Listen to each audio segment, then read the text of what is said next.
अगर एक व्यक्ति को गलत जगह व्यक्ति को दान दे दिया तो उसका प्रभाव क्या होता है, सुनिए। कुपात्र दानाच्च भवेद दरिद्रम। कुपात्र को दान देते ही आप दरिद्र हो जाओगे। दरिद्र भावेन करोति पापम, फिर आप पाप करोगे। पाप प्रभावा नरकम प्रयाते, पाप के प्रभाव से आपको नरक जाना पड़ेगा। और फिर जब पुनर्जन्म होगा आपका तो पुनर्दरिद्री, फिर से दरिद्र खानदान में जन्म लोगे और पुनरेव पापी।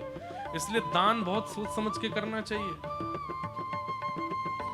लेकिन वही दान यदि सत्पात्र को दे दिया जाए तो शास्त्र क्या कहते हैं, बोले सत्पात्र दानाच्च भवेद धनाढ्यम, धनाढ्य भावेन करोति पुण्यम, पुण्य प्रभावा त्रिदिवम प्रयाते पुनर्धनाढ्यम पुनरेव दानी।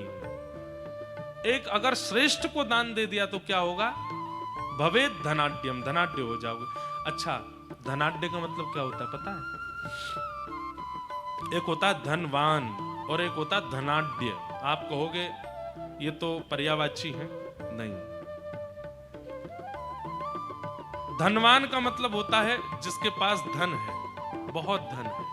और धनाढ्य का मतलब होता है जो बिना ब्याज के दूसरों को भी धनवान बना दे, उसको धनाढ्य कहते हैं, उसको धनाढ्य कहते हैं। तो एक सत्पात्र को दान देने से क्या होता है, धनाढ्य बन जाओगे। और धनाढ्य भावेन करोति पुण्यम, पुण्य करोगे। पुण्य प्रभावा त्रिदिवम, त्रिदिवम यानी कि स्वर्गम प्रयाते पुनर्धनाढ्यम पुनरेव दानी। दान बहुत सोच समझ के करना चाहिए। आपने 1 रुपए का भी दान किया और वो दान लेकर के अगर व्यक्ति कुछ गलत करने गया तो उसका पाप आपको भी लगेगा। इसलिए दान भी बहुत सोच समझ के। तो धन का दान करने से ही धन पवित्र होता है, पर दान कहां करना चाहिए ये विवेक आपको होना चाहिए। कैसे करना चाहिए, विवेक आपको होना चाहिए।